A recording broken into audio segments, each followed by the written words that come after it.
I mean, we're launching rockets and we're, building the best AI machine learning models and finance and stuff. So yeah, I just feel like, it's a big opportunity sector for us in New Zealand. And it's also low carbon and many other things that are good about it. Well paid.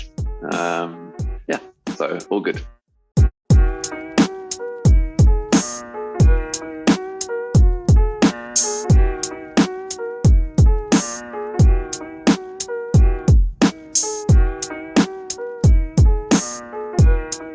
Welcome everyone. Today we are having a candid conversation with Ben, founder and CEO of Cogo.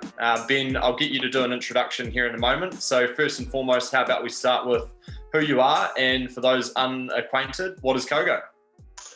Good question. Well, I'm Ben, founder and CEO, based out of Wellington here in New Zealand. We've got a company of around 40 people, mostly New Zealand, but also a team of 15 in UK and some in Australia, growing fast. What we do is we help individuals align their spending with their values. So we've got a free app. You download it. You say, I care about these things, climate change and all these issues that people more and more now are worried about. And then we analyze your financial data and we tell you, hey, you've done good with this stuff, but why not shift your spending here and things. So it's a sort of sustainability data, fintech, behavioral science app. That was a long word, but yeah, that's what we do. Outstanding. So making it just easy for conscious consumers to make good decisions. We say ethical living made easy. Yeah, you go. You can sell it for us, but yeah, exactly that. Outstanding. Now, we're going to get into that in more depth in a moment. But for a start, we'd love to rewind the tape and just learn a little bit more about your career journey. Potentially an awkward question, but tell me about Ben as a teenager. What was he like? Oh, man. Okay. I was worked hospo, so I worked in restaurants and bars a lot. I was in Auckland, so I went to school at Take a Bit of Grammar. And I worked in cafes and restaurants around North Shore and in Mount Eden where I actually lived. So teenager was like working a hospo, going out, playing a lot of sports. I play the piano and the cello as well. So musician. So just to do a heap of stuff, and then also getting grades that allowed me to get to med school initially. But yeah, so I don't know. I was a sort of all-in sort of guy. I suppose maybe slam a little bit. But yeah, that's what I was up to when I was a teenager. Mix of everything. Yeah. Cool. And then you decided to go to university, or what were you sort of thinking in terms of? Yeah. My dad is a doctor, so I always thought, I'm good at sort of math science. Why not be a doctor too? Got there, Auckland Med School, and within literally days, I was like, no. Like everyone around me or everyone there was like keen to do the next 30 years of their life as a doctor, and I was like, not sure if I quite, I was just turning 18 in February, so it was even just before I was 18 even. So I was like, no. So then I went to a career counselor, and they were like, oh, you're good at maths and science, why don't you go to engineering? You can skip a whole first year because you get good enough grades. And I was like, oh, okay, give that a go. But literally, I was in chemical engineering at Auckland Uni second year. It was full on. And I was like too busy working hospo, wanting to go out and party and play sport. And so, yeah, it lasted 2 years. And then I was like, nah. And then decided to buy a cafe in Dunedin, of all things, with a business partner, and moved to Dunedin. Interesting. Things you don't know or now know, but yeah. Yeah. What was the cafe in Dunedin? It was called Modex. It's like the legend. Famous. Yeah. It's an institution. Great. There you go. So I owned Modex 98, 99, 2000. Oh, great. That's awesome. Yeah. Now, so another pivot down to Dunedin. Another pivot. There's a few I can tell you. Yeah, I did a few, but that was working, I guess, running this cafe with a guy called Kevin. We used to cater for a heap of music festivals as well. So we used to take the cafe to dance parties basically around the country, get the gathering in various places. And then we were like, oh, they're all getting a bit commercial. And I think this is where the whole I grew up definitely lots of social justice, environmental action in the family, mum and dad pretty active. And then I was like, how do we actually sort of apply that to business? And so with my cafe and cafe restaurant business, and then also music festivals, we were trying to promote organic, sustainable development, zero waste. So we decided to set up our own festival after going to all these other ones and seeing how much waste got chucked to landfill.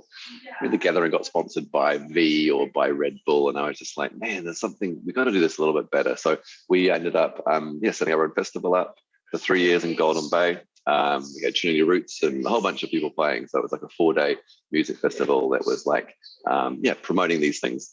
But this is 2000, by the way, or 99, 2000, 2001.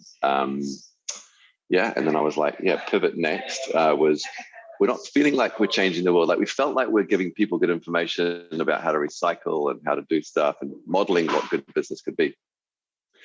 But I think what I struggled with was like, is it actually really changing the world? Like, is it really causing impact? And so I guess the grassroots movement idea was parked a little bit. And I was like, I go back to university and get a job, probably in government, I think was the idea. So yeah, I went back to uni at Vic here in Wellington, did a Bachelor of Science and then did a Master's in Climate Change Economics. And yeah, then worked at the Treasury, which is another pivot. But as I said, there's a few things that have gone on, but worked at Treasury 7 years there and did climate change policy. And I led the team that developed the Living Standards Framework, which is the whole government wellbeing work. So how we measure progress beyond GDP. But it was there really where I was like, you know what? Government might be able to do some sort of, well, they've got a lot of money. They've got essentially a public good angle, but I guess I was looking at the world and thinking, what's disrupting it really? And, it has been tech companies, Ubers, Airbnbs. These are the things that disrupt, I guess, the world. And so I was like, let's set up a tech startup while I was at Treasury. And that was where this idea was born. In 2011, we launched our first app called Conscious Consumers. Interesting. Interesting. Quite crazy life. I think, if you were to rewind back to those early years, did you ever envision getting into tech? Yeah, it's a good thing, a good question, because I think in government, I was always like, keen on the new phone. When Bluetooth came out, I remember like getting a phone with Bluetooth and stuff. So I think I've always been techie, like early adopter, but I don't think it really sort of came home to me until maybe, I don't know, if Facebook started around, whatever it was, like these sort of tech companies started to like change people's behavior and also, I don't know, 6 years in government, it sort of grinds you down a bit around like, are we actually creating more climate change than we're actually solving by flying around the world to these UN conferences? I don't know. I probably think yes. The answer is yes. And so, yeah, I was just like, there's got to be another way. We've got to use other mechanisms to change people's behavior. And that was what, was Conscious Consumers as an app was born out of, really. Yeah. Interesting. And then, so trying to make change at scale and change people's behaviors. Yeah. What did the jump off point look like for you in terms of getting started? What did the first few months look like? Yeah, we in 2011, I guess I'd negotiated a 4-day working week at Treasury. So definitely a big advocate of 4-day weeks if you can get them. And I was there. And the other day of the week, we set up a charity. So that was in 2009, actually set the charity up. And the charity was all about promoting conscious consumption. And about 2011, we decided that the conscious consumer idea was brought to us actually by a group of amazing women who said, look, we want to get this off the ground and can you help? So we basically brought that idea into this charity and, got the first $500 grants from Wellington City Council. We built a booklet to start off with, and it was just like total like early $500 here, $5,000 there, a few hours of, and then we got enough money to build an app. That was in 2011, combination of Ministry for the Environment funding. And yeah, we launched this app that was helping people align spending and values. About 4 of us in the team, all part-time. And yeah, I guess that was 10 years ago. So yeah, it's all been, let's say scaling up since then. But they say these ideas that, they don't usually happen overnight, especially when they're new ideas. You can't just be like, oh, I'm just going to copy what that guy's doing over there or that woman. But no, it's all Kiwi ingenuity, let's say. Interesting. And then if you're fast forwarding sort of through to where you are today, when do you think things really started to change in terms of you started to see really strong progress?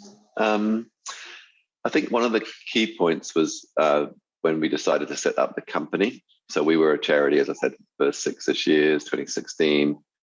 And we integrated Paymark New Zealand data. So if we're here to help you align your spending and your values on our app, we used to get people to scan a QR code, like literally 10 years ago, to say, I've been to this place. They still don't scan the bloody QR codes 10 years on with the bloody pandemic, or they do a bit better sometimes, or we do. So we try to get people to scan QR codes or use their GPS, like Foursquare and whatever, to check in. But we decided that wasn't really going to work at scale. And so we worked with Paymark New Zealand to then integrate your debit credit card information so you could link your card when you spent at one of the businesses on the platform, it would tell you about their sustainability performance and maybe give you a free coffee if you spend $100 or whatever. I don't know, but lots of different rewards. So I guess that was the big pivot, was like suddenly it was a frictionless experience for a consumer. We get heaps more data for businesses. That was a big change, and we crowdfunded then $500,000 to sort of build that out. Oh, no, sorry, 250,000 it was in the end. But anyway, we just crowdfunded enough money to build the thing. And then the next probably big thing that happened was that we grew the company, raised money. We probably raised close to $10 million now. And the first couple were family friends sort of rounds. But that was also like exciting, like, wow, we got this money. And then the big pivot, the big enhancement was what's called open banking, which is a technology that is widespread in the UK, Europe, at its infancy in New Zealand. And we've used that technology to sort of scale the proposition. So now we look at your entire bank data. We don't just look at one of the two spends that you make with businesses on the platform. And we moved to the UK to make it all happen. So I left in 2018, upship, about 10 people here in New Zealand, moved to the UK, grew that team in the UK, raised money, got it all set up, and then just escaped before COVID hit. And at that point, we were a team of about 15 in the UK, based out of Google in Shoreditch in the UK. And the team was back here, and then I've come back, and over the last sort of year, we've then scaled the team here to another 25-ish sort of people. So it's sort of, I don't know, that's what's going on, or at least that's where we are now. We're raise some more money again and keen to grow and have people join that believe in this mission and can add sort of skills and go home at night going, oh my God, I'm changing the world, which you will be. Interesting. And you really are, in terms of the scale that you're starting to develop. Have you started to see, I suppose, the impact of people now that they have better visibility, starting to make better decisions, and the data proving that that's happening? Yeah, I mean, there's heaps of examples we've got, even with the credit card, debit card data, right? So Rogan Vagabond, if anyone lives in Wellington, very good bar. It would be a really nice place to be right now, actually, although it's a bit early. You can go and have a beer on their lawn outside Cuba Street. But in short, they were looking at our data in 2016, 17, I think it was 17, and they saw a heap of information about like living wage being an important issue. So when you swipe your card at Rogan Vagabond or anywhere around Wellington, if you've told us you care about living wage, we get that data and then we pass it on to businesses and say, hey, people that shop with you and people that shop near you care about these things. So they were like, as well as doing it internally, like they wanted to move their business to more, we were like, look, this is a really good thing to do. So they ultimately went living wage, and we were able to then see the behavioral response. So say, Greg, you didn't go and drink with them, but you cared about living wage. You'd get a message through the app that said, or an email, hey, good on you. You've helped change a business. They've gone living wage. Let's raise a glass to the workers that we know that you care about, because you told us you care about living wage. Whereas for me, it would say, hey, so awesome that one of the places that you buy from has listened to what matters to you, and they have gone living wage. Let's raise a glass for the workers. And we were able to model a sort of 2 times spend increase by people like me. So I was spending more money, and then also people like you. There was about 15 Gregs that turned up in the next month that bought from them that hadn't bought from them previous. So yeah, I guess it's this whole virtual circle of like, it's a win-win-win, right? So the workers won because they got better wages. The businesses won because they saw the value of the sort of increased revenue, and the consumer won because they're like, oh my God, the beer's still the same price. So even if it's a little bit more, I at least feel like I'm contributing to something that, is making a difference in the world. Yeah. That's a really cool story. And I think to sort of create that cyclical effect, that businesses are then getting motivated to, make better decisions themselves, is a really powerful thing. And great to hear that it's starting to gain a lot of traction. You guys, as you said at the start, you're sort of between 40 and 50 people and growing quite quickly. We're... Well, the next part of that is kind of, where are you growing? Is that in both New Zealand and the UK? And who are you looking for at the moment to come and join you? Yeah, I'll give you an idea of the team. So we have 3 markets. So we're pretty big on the UK market in terms of and a market opportunity. It's lots of big banks want to partner with us, and I don't know, it's ready for Cogo, no question. But the actual core development product, people in this room are all New Zealand market facing people, and then we've got another 2 rooms, which is primarily product and development. So our core head office here runs all the technology in-house. So I think we've got 7 full stack developers. We've got 3 product managers, UX UI people, data scientists, people like that in New Zealand. And then we've got a few people in different markets that mostly face the sort of businesses. So this is a market team, New Zealand, facing New Zealand businesses and consumers, growing that community. We've got similar teams like this in the UK, and we're just getting into Australia. But yeah, we're looking to grow our technical and product sort of capability over the next, 10 people in the next year type thing in that area. And then also market facing people who can help sell us into big corporates and spread the word with people, launch a big ambassador program to get everyone promoting it to friends and stuff, that sort of stuff. So multitude of roles. Cool. And then I suppose aside from people that do want to have a really tangible impact in terms of coming in and joining your product and engineering team, what are you typically looking for as a founder and CEO, like traits and characteristics of those people coming through that pipeline? Yeah, we definitely like people, as you said, believe in mission's important, but, you can also just believe in wanting to do, something that's making some difference. We don't need you to be a climate buddy, activist or anything.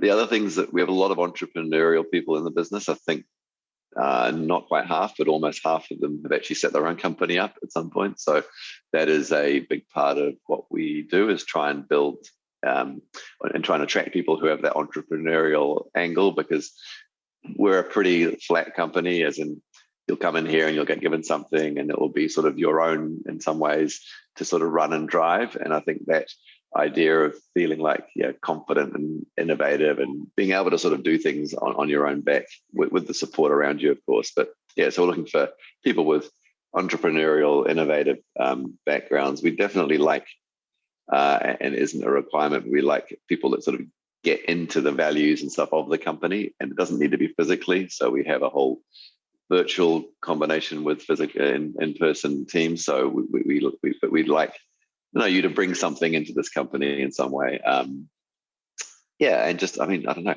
raw, like computable, like brain power is always handy. I don't know, in Treasury, they just used to basically hire the people that just got the A+. Basically, that was the thing, whether it was music, whether it was anything. So I'm not saying I don't want people hire people to go to Treasury, but I do think there's something about like sort of speed of processor, let's say, in brain, which we like people who can think fast. But these are all things that just in the end, the sort of, what sits really in the inside is probably almost the most important thing.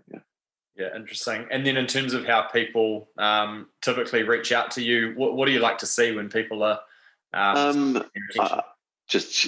get a heap of people emailing on LinkedIn. I definitely don't like people, and this isn't just people that want to work for us, this is anyone that just sends you this like, hi, I saw you on LinkedIn, or I think we're in the same industry or whatever. Like the whole, like, you gotta like relate to me as me and what we're about, which I think hopefully most people are looking for jobs to figure that out. But the numbers who just email thinking that it's going to work for like some inbound, and there's probably someone at the door doing the same. No, they don't. You can knock at the door. Actually, you could, if you want to knock at the door and come up and say, hey, I just want to sit here on the couch and wait for half an hour to talk to me. That's probably a pretty novel way. But I like people that just are honest and just totally connect with me on LinkedIn, be totally clear about like, I've got this job, I really like it, but interested in your space. And I've almost always said, look, let's catch up for a chat, even if it's 10 minutes. I'm not the person that's got 1,000 emails that aren't read. I am a processor of information. So just jump in and reach out. Obviously, coming through someone third party is always good. But that doesn't need to be initially how you reach out. In time, obviously, would be checking referees and talking to people that we know. But just come hang out. We have drinks every month on a Friday night, so we invite people to come along to that. It's a Tech for Good theme. It's actually tonight. There's heaps of ways to sort of connect in with us with various events that we're doing, and Cool. So pretty open and welcoming to people reaching out and just being authentic about how they do it.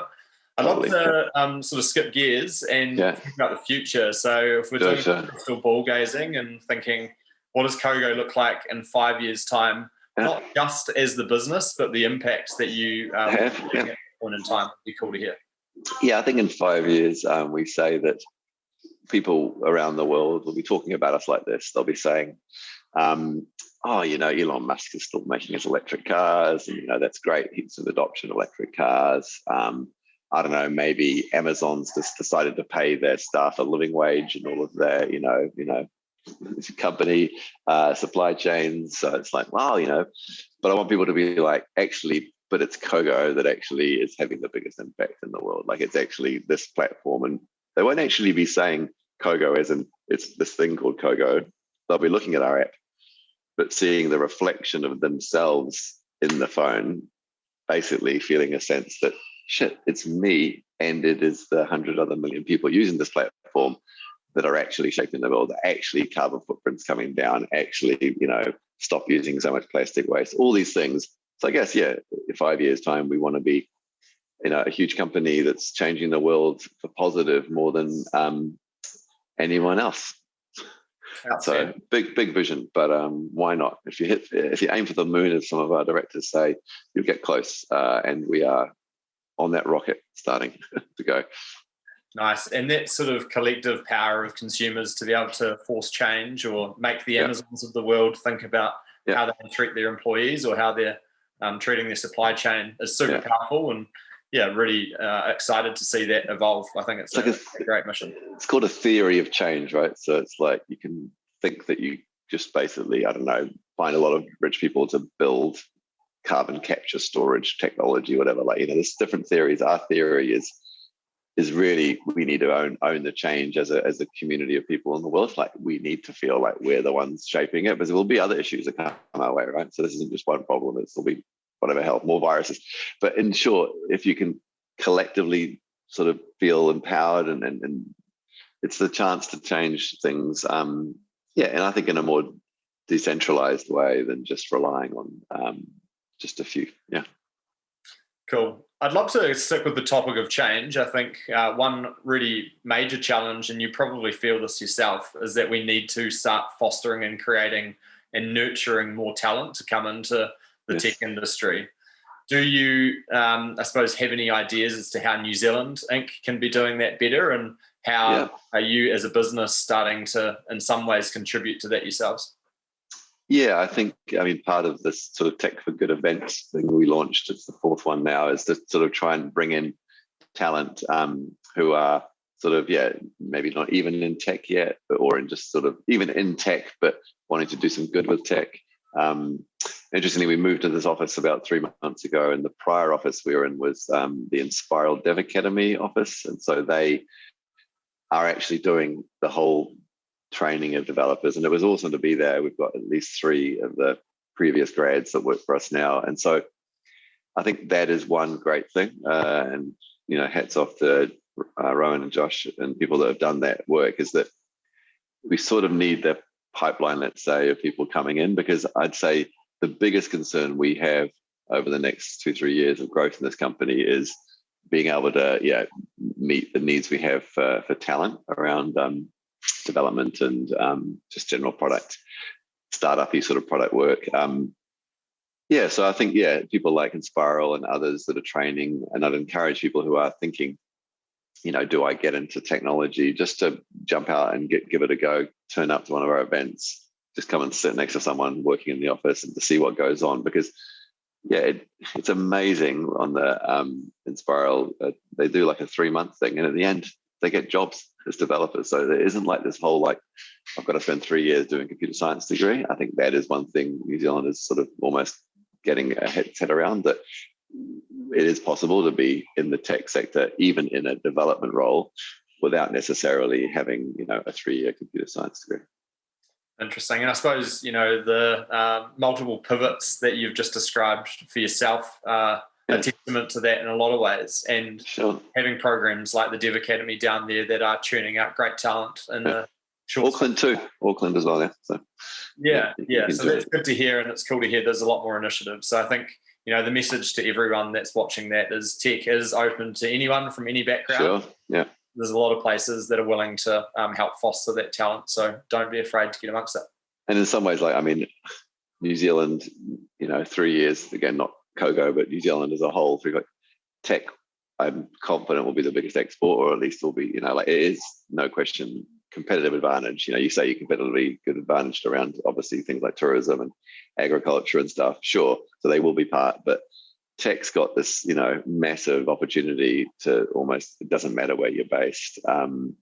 We've got good talent in terms of pedigree of developers, tech companies and developers in those tech companies building good stuff. Xero and Sylvan just got sold and things. So, I just think we're well positioned to really double down on tech. Fintech as well definitely is a key part of that. But we're launching rockets and we're building the best AI machine learning models and finance and stuff. So I just feel like it's a big opportunity sector for us in New Zealand, and it's also low carbon and many other things that are good about it. Well paid, so all good. You actually almost pretty much answered the question I was going to ask you next, but it was why it is now a great time not only to join tech in New Zealand, but I suppose why now for Cogo? I mean, if you want to hear some sort of tailwinds, or maybe you've hopefully seen them yourselves, but like the tailwind around more sustainable and, socially sort of aware, and, that is just all go at the moment. Like, you've got, and I've been in the space for 20 years, so I can tell you it's like, there's a massive acceleration. So I think, I'd actually champion that as a sector almost more than tech, because I think that in many ways technology will be part of the solution for it, but also like anything that you can do that basically, supports a company that's making products that are sustainable and sort of thinking about the supply chains and things. So I guess, that's one tailwind.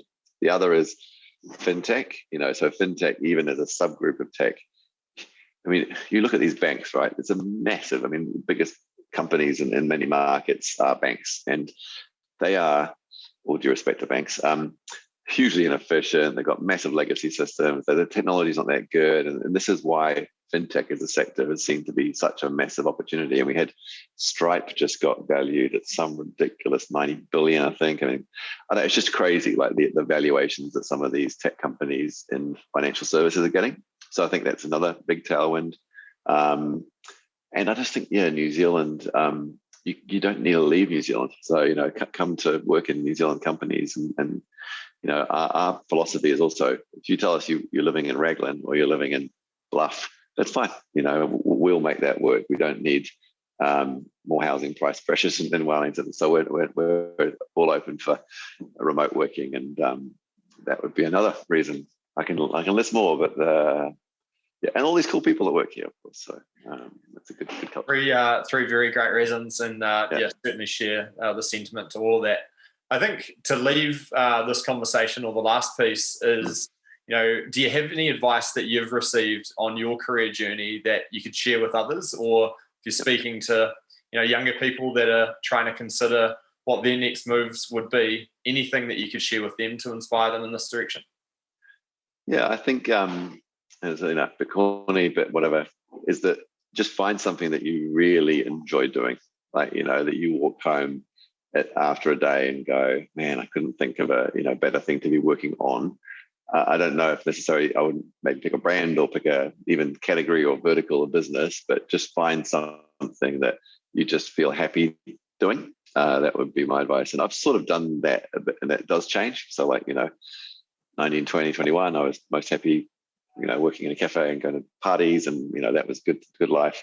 But, as you sort of evolve, the different things that make you happy, if it can be linked to some like bigger purpose, I would definitely, so if you're like, I love doing this sort of work, but I love doing it so that, for example, with you guys, it's so that you can help people who, want a relationship with work that's a good one. Those sorts of things I think is a really important part of choosing a career that you feel is part of a bigger mission. And then I think, find companies that also operate in ways that align with the values that you have. So one of our core values, for example, is around transparency. I should probably disclose this actually as well, which is everybody that works for us knows what everyone's paid.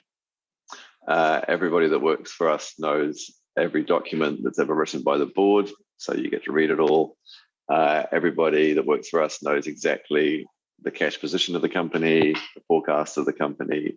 And so we have this like transparency as a sort of almost like philosophy of how we run, but also our company is about being more transparent about stuff. So I think that's one of the things that when people come and work, and I guess people looking for jobs, is find places where when you go, you're sort of like, wow, this feels like, the values of the company are ones that I really, I guess resonate with. Yeah.